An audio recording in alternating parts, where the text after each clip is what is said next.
ये triple H पे judgement देने से पहले एक चीज बता देना चाहता हूँ। कल यानी कि 14 नवंबर यानी कि इंडिया में जो चिल्ड्रंस डे होता है उस दिन आने वाला है अपना थीम सॉन्ग। यप, 3DX चेतन का थीम सॉन्ग यूट्यूबर दी अंडररेट कल ड्रॉप हो रहा है। और जो टाइमिंग रहेगी वो ऑफ कोर्स नहीं, टाइमिंग नहीं बतानी चाहिए ना, चलो बता देते हैं। वो टाइमिंग रहेगी बिल्कुल सुबह के 7 बजे।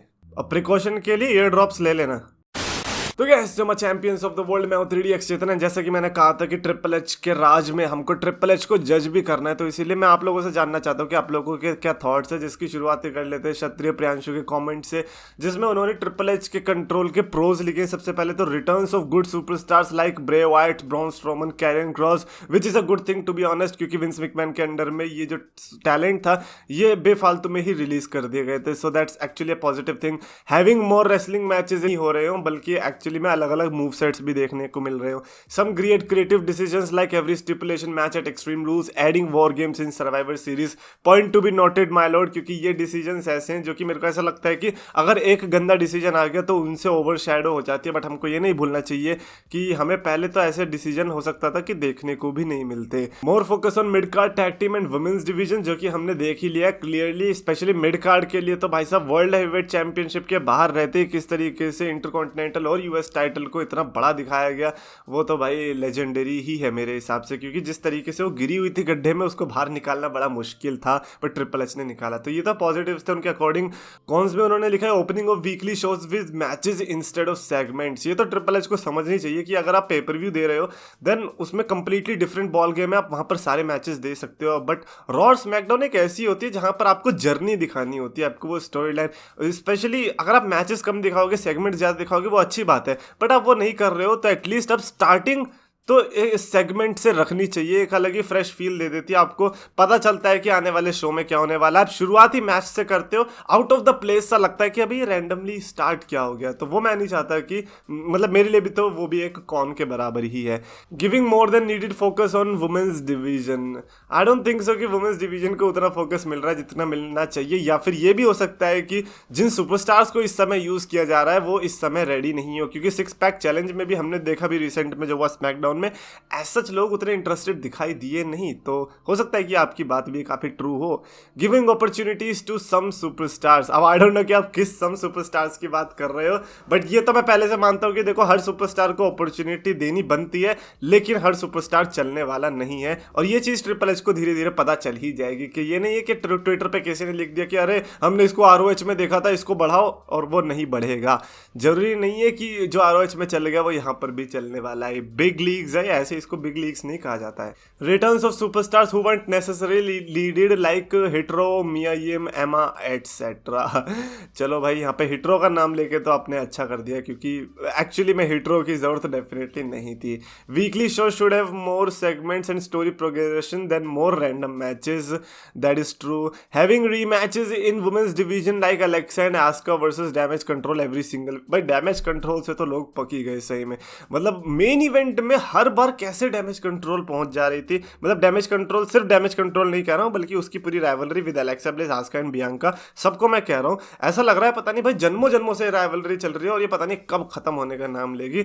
और लोग उतना इन्वेस्टेड है भी नहीं इसके अंदर, क्योंकि बेली का बहुत कम रोल हमें देखने को मिलता है, ज्यादा से ज्यादा वो टैग टीम्स ही आपस में लड़ती रहती है। सुमित टूनिक ने लिखा है कि I think we can properly जज triple H is booking after Royal Rumble and WrestleMania ends. I think WrestleMania end होना that could be a great place जहां पर हम ट्रिपल एच को जज कर सकते हैं, बिकॉज मेरे को ऐसा लगता है कि जो रोड टू रेसलमेनिया से लेके रेसलमेनिया तक बिछा देता है अपना जाल, तो उस जाल में कितनी मछलियां उन्होंने लाइक निकाली हैं वो हम काउंट कर सकते हैं, और उसके बेस पर हम उस मछुआरे को जज कर सकते हैं। तो मेरे को लगता है कि ट्रिपल एच के साथ हमें रेसलमेनिया के बाद जज करना बहुत बढ़िया होगा। बट अभी हम जज कर रहे हैं जो कि अभी तक हुआ है उसके ऊपर, कि हाँ हमें रोड टू रेसलमेनिया से रोड टू रंबल से लेके रोड टू रेसलमेनिया तक का ये सब जो पूरा सफर रहेगा ये अच्छा देखने को मिलेगा या नहीं। प्रथम टीवी ने लिखा है पॉजिटिव एनएक्सटी वालों को चांसेस ज्यादा मिल रहे हैं बिकॉज ऑफ कोर्स एनएक्सटी से उनका नाता रहा है। मिड कार्ड टाइटल्स को इंपॉर्टेंस मिला है, that is also good. Amazing returns, yes amazing returns तो खैर ये भी है कि आधे से ज्यादा रिटर्न्स तो वो है जो कि रिलीज हो गए थे, तो रिटर्न्स तो मैं नहीं कहूंगा बल्कि मैं ये कहूंगा कि विंस मैकमैन की जो गलतियां थी उनको सुधारा है। Women domination in their division, well इतना भी डोमिनेंस नहीं चाहिए कि हर बार रिपीटेड मैच देखने को मिले। रेसलिंग में मोर फोकस, जो कि इंटरनेट की ऑडियंस को चाहिए था। नेगेटिव ये रॉ की रेटिंग्स पहले से कम थी। विंस मैकमैन के बिल्ड सुपरस्टार को खत्म कर देना, दैट इज रॉन्ग। यहाँ पर ऑस्टिन थ्योरी की बात हो रही है। एनएक्सटी वाले को चांसेस ज्यादा मिला है, 1 मिनट आपने ऊपर लिखा था एनएक्सटी वाले को चांसेस ज्यादा मिला है पॉजिटिव में, और उसी को नेगेटिव में भी डाल दिया है। तो देखा जाए तो आप फट्टे के दोनों साइड पे पैर रख के खड़े हुए हो भाई साहब, एक तरफ तो झुकाओ ताकि हमें पता तो चले कि आप किस साइड पे झुकना चाह रहे हो। बट देखा जाए तो ये बात भी है, और पर ऊपर से ये है कि एनएक्सटी इज द फ्यूचर, तो फिर एनएक्सटी सुपरस्टार्स को ही चांस मिलना चाहिए ना, फिर और किसको मिलेगा। एंड फाइनली है थ्योरी भाई का फोल्ड डाउन। थ्योरी भाई यार हद है। और लास्ट वाली लाइन लिखने की जरूरत नहीं थी वैसे भैया, बिग फैन, इसकी जरूरत नहीं थी। बट हाँ आई थिंक आपका जो एनएक्सटी वाले को चांसेस ज्यादा मिलना, दोनों में डलना था, ये काफी अच्छा लगा मेरे को। कूल गैजेटर ने लिखा है कि have Rusev on the show and make him the honorary brute because Bulgarian brute था रूसेव। तो यार ये बहुत अच्छा कमेंट लगा था, मैंने इसको ट्विटर पे भी डाला था, क्योंकि एक तरफ ऑनररी ऊस रहेगा तो एक तरफ ऑनररी ब्रूट, अच्छा लगेगा देख के। लाना जरा रूसेव को, पता चलेगा हमें। प्रथमेश मोडाले ने लिखा कि everyone knows how many good changes triple H brought, so skipping it, there are some of the bad booking elements. ये लो भाई पॉजिटिव को छोड़कर सीधा नेगेटिव पे चल लिया भैया जी। Returns are well executed but they are not further utilized well, जो कि मेरे को बेली के केस में लगता है। बेली का return could have been a massive success, but वो मेरे को मैसिव फेलियर में ही दिखाई दिया। अब अच्छे मैचेस दिए डजंट नेसेसरीली मीन कि ये उस पीक पोजीशन पर है जहां पर बेली हुआ करती थी। डिसअपियरेंस और discontinuity of many wrestlers of on weekly basis, अरे यहाँ पर तो वीर महान की बात हो रही है आई गेस। ये मेरे को बेकार लगता है यार कि जैसे रेसलर आ रहा हो फिर उसकी डिसअपियरेंस ही हो जाए और फिर पता ही ना चले कि हुआ क्या।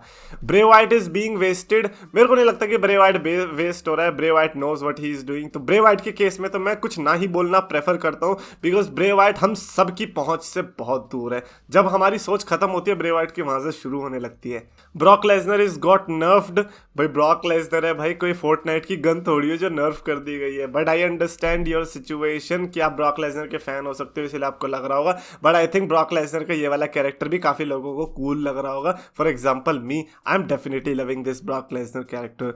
वुमेन डिवीजन इज बोरिंग, अब इसके बारे में तो हम क्या ही कर सकते हैं, तो है मतलब पहले नहीं थी यार, 2016 से लेके 2020 तक आई गेस उतनी बोरिंग नहीं थी। इट्स अथर्व ने लिखा है कि triple H as a wrestler one of the best of all time, triple H as a booker not so good, I always wanted Shane McMahon as a booker, why don't anyone want Booker as a booker, like Booker T S booker, no that's, मेरे को लगा था कि कुछ अच्छा बनेगा पर नहीं बना। खैर Shane McMahon, I don't know man कैसे ट्रिपल एच के पास कंपनी आ गई, मेरे को सही में लगा, मेरे को भी लगा था कि शेन मैकमैन ही आएगा, और स्पेशली सीइंग के शेन मैकमैन ने वो 2020 की रॉयल रंबल कंस्ट्रक्ट करी थी, तो मैं भी चाहता था कि शेन मैकमैन ही आए। एंड वो मैकमैन का जो ब्लड होता है ना, हमें मैकमैन का ब्लड की आदत हो चुकी है, और वो शातिरपना जो मैकमैन दिखाते थे। Triple H is a nice guy, और नाइसनेस पता है हमसे हजम होती है नहीं, ये फैक्ट है, और वही हो भी रहा है। तो इसीलिए आई थिंक शेन मैकमैन को भी हायर करना चाहिए ट्रिपल एच को। एंड फाइनली सहज ने तो भाई साहब लिखी स्टेटमेंट ही दे दी है, यहाँ पर कोर्ट की जो दलील है वो पेश की गई थी और यहाँ पर जजमेंट आई है, और उन्होंने लिखा कि triple H is just becoming Tony Khan pro. Wow, तो मतलब बुराई में भी डब्ल्यूडब्ल्यू जो है ऑल एलीट रेसलिंग से आगे ही निकली, उसका भी प्रो ही निकल गया। खैर अब क्या बोल सकते हैं, ट्रिपल एच और टोनी खान इस समय बड़ा मस्त बैटल चल रहा है कि बेस्ट बुकर कौन है। देखो मेरे को नहीं पता ऑल एलीट रेसलिंग में क्या चल रहा है, बट ट्रिपल एच ने जितना भी किया है, आई थिंक पॉजिटिव्स अगर देखो तो मेरे को 80% दिखाई देते हैं, नेगेटिव्स देखो तो 20% दिखाई देते हैं according to me, that's what I think. Definitely comments में लिखकर बताना है if you agree with these things और नॉट, और साथ ही साथ कल के लिए गाने के लिए रेडी हो जाओ, गानों में जो है ना थोड़ा प्रिपरेशन स्टार्ट कर दो, क्योंकि कल धमाका होने वाला है। Anyways I hope you like this video, अगर पसंद आए तो प्लीज लाइक करो, शेयर करो, चैनल को सब्सक्राइब करो।